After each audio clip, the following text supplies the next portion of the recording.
Welcome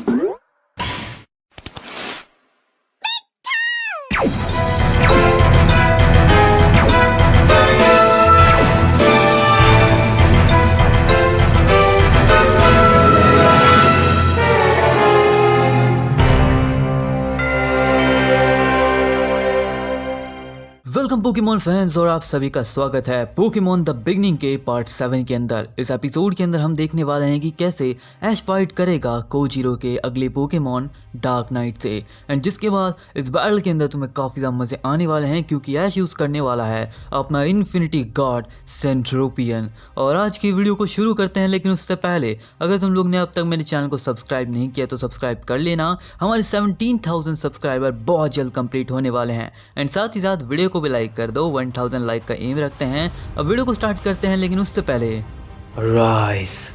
तो पिछली बार के एपिसोड में हमने देखा था कि कैसे ऐश के पिकाचू ने अपनी पावर से इस्तेमाल करके एग्नोर के खिलाफ बैटल की थी और ये बैटल ड्रॉ हो जाती है। दोनों ही पोकेमॉन ने अपनी काफ़ी ज़्यादा ताकत इस्तेमाल कर ली थी, लेकिन एट द एंड पिकाचू और एग्नोर दोनों ही हार जाते हैं। आगे हम देखते हैं कि कैसे ऐश अपने ज़ाइलोन का इस्तेमाल करता है और ज़ाइलोन की पावर से वो फाइट करता है अगेंस्ट मियोक्सिस से। मियोक्सिस से बहुत ज़्यादा पावरफुल पोकेमॉन होता है जो कि म्यूटू और डियोक्सिस का फ्यूजन होता है, जिसके पास काफ़ी ज़्यादा पावरफुल एबिलिटीज़ और काफ़ी सारे पावरफुल अटैक्स थे जिनका इस्तेमाल करके वो ज़ाइलोन से बैटल करता है। ज़ाइलोन भी यहाँ पे अपने डोमिनिक एक्सपांशन और गेत्सुगा टेंशु के इस्तेमाल से काफ़ी इंसेनली फाइट कर रहा होता है, लेकिन एट द एंड हम देखते हैं कि दोनों ही पोकेमॉन अपने आप को बहुत ज़्यादा पावरफुल अटैक इस्तेमाल करते हैं और फाइनल मूव का इस्तेमाल करने के बाद दोनों ही पोकेमॉन वहां पर गिरकर हार जाते हैं। अब लगातार 2 मैच ड्रॉ होने के बाद कोजीरो और ऐश दोनों समझ जाते हैं कि वो दोनों किसी को भी हल्के में नहीं ले सकते, एंड इसलिए वो लोग चुनते हैं अपने स्ट्रॉन्गेस्ट पोकेमॉन्स को, जहां पे कोजीरो चुनता है अपने डार्क नाइट को और ऐश चुनता है इन्फिनिटी गॉड सेंट्रोपियन को। और अब ऐश की सेंट्रोपियन वर्सेस डार्क नाइट के अंदर बैटल स्टार्ट हो जाती है। ऐश बोलता है सेंट्रोपियन स्पिरिट बॉम्ब का इस्तेमाल करो। ऐश का सेंट्रोपियन स्पिरिट बॉम्ब के इस्तेमाल से अटैक करता है, लेकिन तभी हम देखते हैं कि यहाँ पे कोजीरो बोलता है डार्क नाइट इस्तेमाल करो ड्रैगन हेल।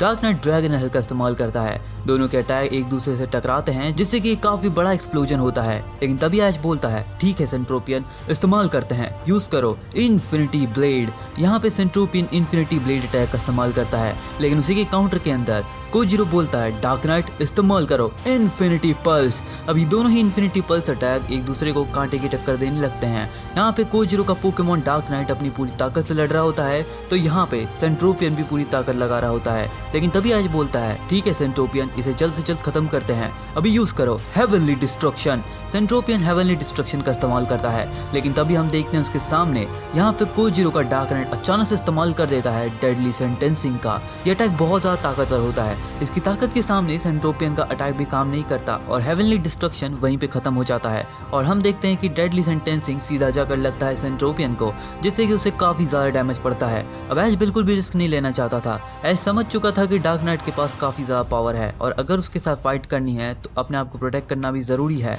एंड इसलिए ऐश अपने डिफेंसिव मूव का इस्तेमाल करता है। ऐश बोलता है सेंट्रोपियन चलो अभी इस्तेमाल करते हैं, यूज करो मेलोवेलेंट श्राइन। एंड जिसके बाद सेंट्रोपियन यहाँ पे मेलोवेलेंट श्राइन का इस्तेमाल कर देता है, जिससे कि अब वो एक बार भी अगर मर जाता है यानी कि उसकी पावर वीक हो जाती है और फेंट हो जाता है, तो वो दोबारा से रिकानेट हो सकता है। उसकी रेजरेक्शन पावर अब स्टार्ट हो चुकी थी, जिसके बाद हम देखते हैं कि अब ऐश बोलता है ठीक है सेंट्रोपियन चलो इसे खत्म करते हैं, यूज करो अपने अटैक का प्लैनेटरी डेवस्टेशन। एंड जिसके बाद हम देखते हैं सेंट्रोपियन प्लैनेटरी डेवस्टेशन से अटैक करता है। उसके काउंटर के अंदर यहाँ पे कोजीरो का डार्क नाइट इस्तेमाल करता है स्पीयर ऑफ डिस्ट्रक्शन का। दोनों बहुत पावरफुल अटैक्स का इस्तेमाल करते हैं, लेकिन प्लैनेटरी डिस्ट्रक्शन काफी ज्यादा स्ट्रॉन्ग होने की वजह से स्पीयर ऑफ डिस्ट्रक्शन को डिस्ट्रॉय कर देता है। तभी हम देखते हैं डार्क नाइट अचानक से यहाँ पे पहुंच जाता है सीधा सेंट्रोपियन के सामने और उसके ऊपर एक बहुत ही पावरफुल अटैक का इस्तेमाल करता है। वो यूज करता है कर्स्ड एनर्जी ब्लास्ट का। जैसे वो उस अटैक का इस्तेमाल करता है, यह अटैक का किसी को भी पता नहीं चलता और इतनी ज़्यादा स्पीड से यह अटैक सीधा जाकर सेंट्रोपियन को लगता है,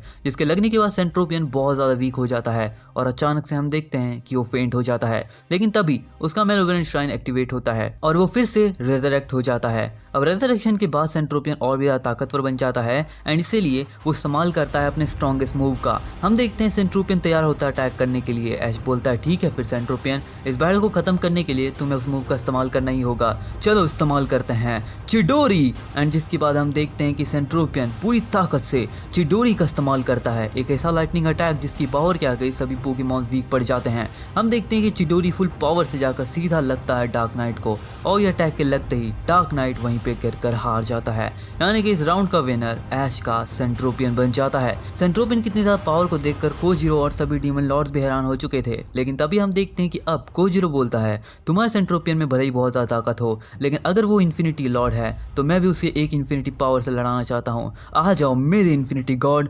नेमेसिस। एंड हम देखते हैं कि अब nemesis the God of destruction entry करता है सीधा बैटलफील्ड के अंदर, और अब नेमेसिस वर्सेस सेंट्रोपियन के अंदर बैटल स्टार्ट हो जाती है। अब एक तरफ होता है nemesis the God of destruction और एक तरफ होता है इन्फिनिटी लॉर्ड सेंट्रोपियन, जहां पे हम देखते हैं नेमेसिस को अटैक करने के लिए कोजीरो बोलता है नेमेसिस इस्तेमाल करता है हॉलो पर्पल का, जिसको काउंटर करने के लिए ऐश बोलता है सेंट्रोपियन इस्तेमाल करो अपने अटैक का ब्लैक फ्लैश, एंड जिसके बाद हॉलो पर्पल और ब्लैक फ्लैश के इस्तेमाल से दोनों ही एक दूसरे के ऊपर अटैक करने लगते हैं। यहाँ पे नेमेसिस अच्छी टक्कर दे रहा होता है सेंट्रोपियन को, लेकिन सेंट्रोपियन भी काफ़ी वीक पड़ चुका था क्योंकि उसको बहुत ज़्यादा अटैक ऐसे पड़े थे जो कि काफ़ी ज़्यादा स्ट्रॉन्ग थे।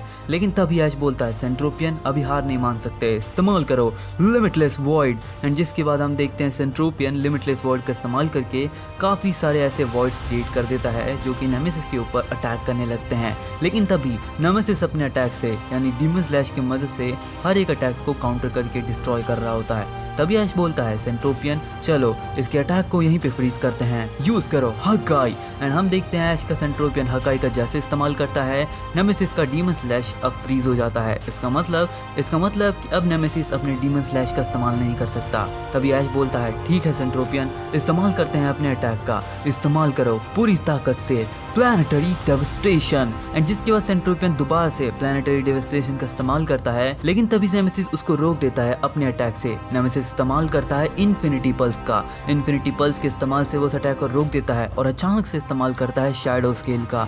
जैसे वो शैडो स्केल का इस्तेमाल करता है एक बहुत ही पावरफुल डोमेन क्रिएट होता है, जिसके बाद सेंट्रोपियन को इतना डैमेज पड़ता है जितना उसने कभी सोचा नहीं होता। एंड तभी हम देखते हैं नेमेसिस इस बैटल को खत्म करने के लिए इस्तेमाल करता है अपने मोस्ट पावरफुल अटैक का, वो यूज करता है एक ऐसे अटैक का जिसकी पावर के आगे हमारा सेंट्रोपियन भी कमजोर पड़ने वाला था। नेमेसिस फाइनल मूव का इस्तेमाल करता है एंड वो यूज करता है the God of destruction nemesis. यह उसके अटैक का नाम होता है नेमेसिस क्योंकि वो अपने नाम को ही अपना अटैक बनाता है।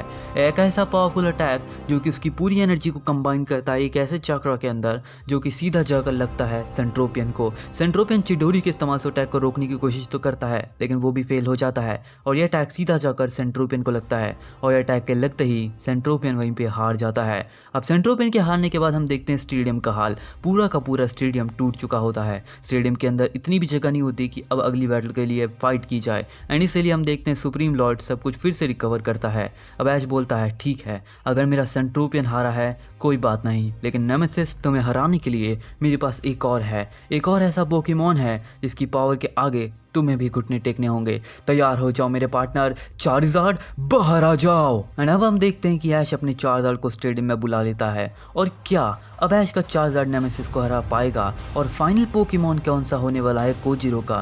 क्या उसको भी ऐश का चार्जार्ड ही हराएगा या फिर ल्यूक निंजा? ये सब हम जानेंगे नेक्स्ट एपिसोड के अंदर, क्योंकि अब हम देखने वाले हैं नेमेसिस वर्सेस चार्जार्ड के अंदर बैटल। तो गाइज आज की वीडियो तो यहीं पे खत्म होती है। आई होप कि तुम लोग को पसंद आई होगी। पसंद आई है तो वीडियो को लाइक कर देना, और अगर चैनल पे नए हो तो सब्सक्राइब कर दो। साथ ही में लोग मुझे पूछ रहे हैं कि 1 आवर वीडियो कब आएगी, तो वो भी बहुत जल्द आने वाली है। जैसे ये फाइट कंप्लीट होती है 7 डीमन लॉर्ड के साथ, तो 8th डीमन लॉर्ड की फाइट में तो मैं 1 आवर स्पेशल वीडियो के अंदर दिखाने वाला हूँ। कंप्लीट फाइट देखने मिलेगी, तो हाँ तैयार रहना उस वीडियो के लिए भी। एंड हाँ मैं मिलता हूँ तुम लोग से नेक्स्ट वीडियो में, तब तक के लिए सायोनारा।